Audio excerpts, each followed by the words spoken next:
Greetings, ladies and gentlemen, and welcome to this latest edition of Tales from Outer Space, where I take stories from across the internet and read them for your entertainment. This particular story is called I Thought I Was Over It, written by sjanevardsson. I flinched away from his touch. I didn't mean to. I just couldn't help it. Again? He asked. Last night. Did you get any sleep after? I nodded to the first two and sighed to the last. Sorry, Balin, but maybe I'm not ready for this. No need to apologize. I understand that this isn't easy, and saying get over it helps no one. He set down a mug of coffee near me, careful to maintain some distance. He gave me a few moments before he asked, Not ready for which? This, us, or if you need space, I can move back in with my family. No, I said emphatic on this point, because it was one thing I was certain of. I need you around. I'm here, he said. I've heard that talking about it can help. Whenever you want, I'll listen. Thanks. I checked the display on the control for the kitchenette. If I don't get moving now, I'll be late. I won't say good luck. You don't need it. You deserve the promotion. You've got this. There was a certain mirthful certainty on his face. I was getting better at reading him. The office was larger and more plush than I'd expected. It looked more like a 19th century drawing room than an office. All the high-tech bits had been tastefully hidden. Small desk contained a keyboard on a pull-out drawer, which activated the holodisplay above it. The bookshelf contained a few real books, along with the files disguised as books that were locked to the shelf with my fingerprints or DNA or something I didn't quite understand. I sat at the desk and logged in, wishing I'd either gotten more sleep or drank more coffee. I considered calling Balin and asking him to bring me a pot of strong coffee, but decided against it. There had to be coffee around here somewhere. The holodisplay shut itself off when a knock came at the door. Security measure, I guess. It's open, come in. No sooner had I said it than my guts tied into knots at what was probably a huge breach of protocol. The young woman that entered didn't seem too put off by it. Good morning, Ambassador McAllen. Melina of Aritas, and I'll be your aide here at the embassy. I stood and walked around the desk to promptly greet her. Pleased to meet you, Melina, and please, just call me Catherine or Kate. I held out a hand to shake hers. Her hand was like Balin's, the tough, leathery palm and a fine scales in the back, and 3 long fingers. Her oval eyes were larger than his, their solid black unreadable. The ridges of her eyes and the corners of her mouth showed delight. Thank you, Catherine. I'm really excited for this opportunity, and I won't let you down. Concern crossed her face. Did I do the handshake thing right? I've been practicing so I wouldn't. It was perfect. I put my arms up, palms together, and she did the same. We touched forearms and leaned our foreheads together for a moment. I looked back and said, I hope I did that right. Her eye ridges rose and her mouth opened in joy. Perfect, perfect. She gave a slight bow. Is there anything I can do for you, Ambassador Catherine? Coffee, where would I find it? I can either bring you some, show you where the cafe is, or bring in what you might need to make a pot here. Her shoulders dropped and her eye ridges lowered in concern. I'm sorry. I should have thought of that. I'll make sure there's a pot ready tomorrow morning. No, that's fine, I sighed. If I had a pot here every morning, I'd drink all of it and get nothing done while my head ran in circles all day. Why don't we head to the cafe and have breakfast? My treat. The cafeteria was spacious, with the sort of bare aesthetic I expected of an embassy. I was surprised, however, at the way the sound didn't echo. With the option of filling trays from a buffet-style line or ordering a meal from the checkout, I opted for the second and ordered a doner kebab and chips, which I was surprised to see on the menu. Melina ordered something local that looked like Scotch eggs until she cut into them, and I saw that the insides were made of some root vegetable. We traded tastes of our dishes. Hers was tasty, with a hint of radish under multiple layers of umami and smoke. She didn't seem too keen on the kebab, but enjoyed the chips enough to help me finish them. As we walked back to my office, I looked at her and the other Relans. They had small scales that covered them from head to toe, a short thick tail, 4-digit hands and feet, large black eyes with no visible pupil or sclera, ridges above their eyes, and a mixed teeth of omnivore's. In the daylight, I could look at them and understand that, looks aside, they would be classed as a mammal on Earth, not a reptile. Not only did they give live birth, have memories, both females and males, but they were warm-blooded with a normal temperature of 38.5 Celsius, well into the fever range for a human. Still, I'd heard more than one crude comment from men talking about hot lizard girls. It wasn't like women didn't say things every bit as crude, but we at least have the decency to only say them in private, not in a crowded terminal. "What are you thinking about, Catherine?" Melina brought me out of my reverie, standing in front of my office. I didn't know how long we'd be standing there. I opened the door and waved her in, closing the door behind myself.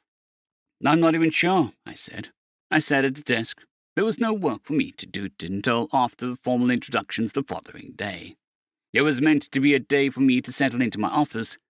I looked at Melina, standing at the center of the room as though waiting for something.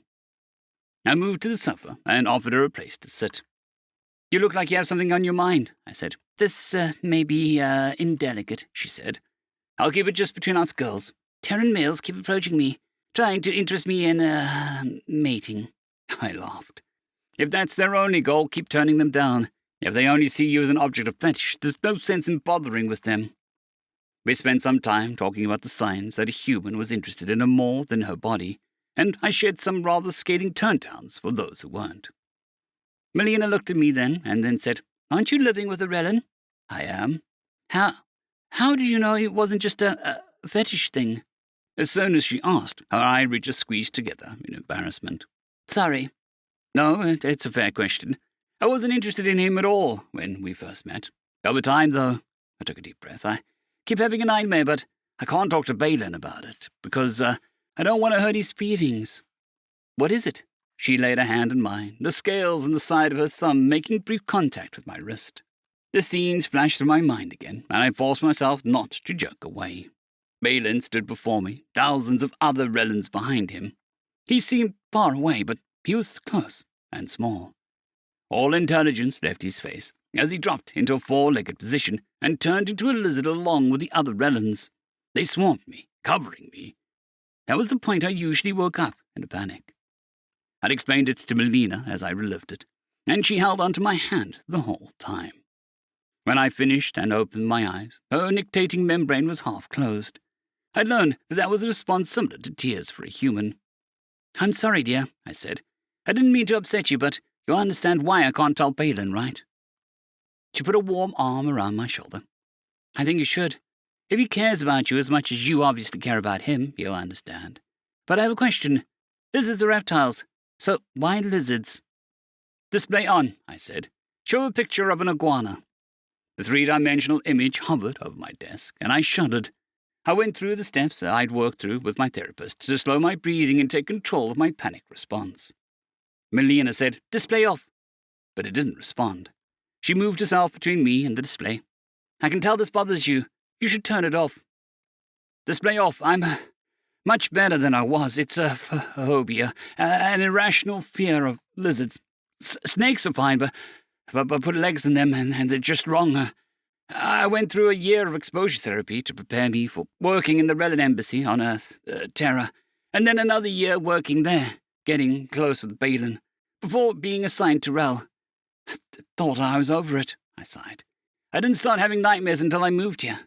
Balin's a huge relief, but it's rough right now. I don't know if it would help, but the Terran-run exotic pet store in the city carries waklas." She tried to hide her disgust and failed. "They're having a small furry animal close to hand. I see you react the same way to them as Balin, like lots of humans do towards reptiles," I chuckled. "Doesn't seem to carry over for Relans. Waklas to Terrans, that is. Like it does for us as far as reptiles to Relans. Because you're more like us than Zots and Grex and Analas and all the other waklas. They're furry all over, have constantly growing teeth and lay eggs that they abandon to their fate, and they'll eat anything they can fit in their mouth or take a bite out of. My sister assures me that her captive-bred Grek is gentle, but still hasn't convinced me to hold it. I won't force a fuzzy animal on Balin. I care about him too much. Just like he turned down an offer for a pet monitor lizard while we were on Earth, although, he did react to it the way I tend to react to puppies and kittens. I thought about it for a moment. It probably wasn't obtained legally anyway." We sat in silence for a while, her warm arm still around my shoulders. I looked over at her, noticing the feel of the scales on her arm against my neck as I turned her head. "Thanks, Melina.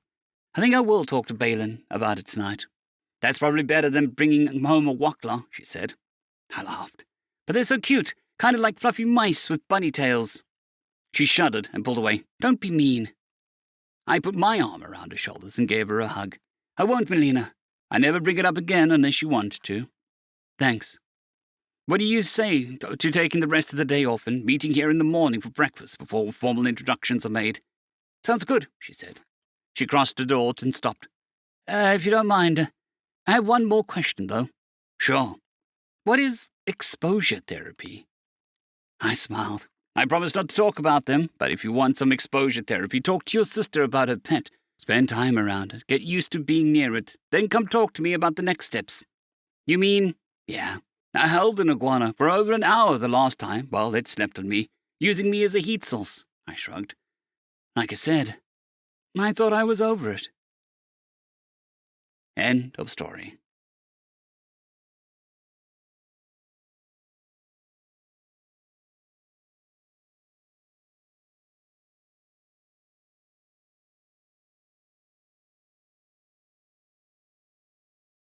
I'd greatly like to thank our Tier 5 channel members, Caspar Arnholtz, John Creighton, Manatharia, 050, Dragzoon WRE, and Elijah Silvercross. Thank you very much.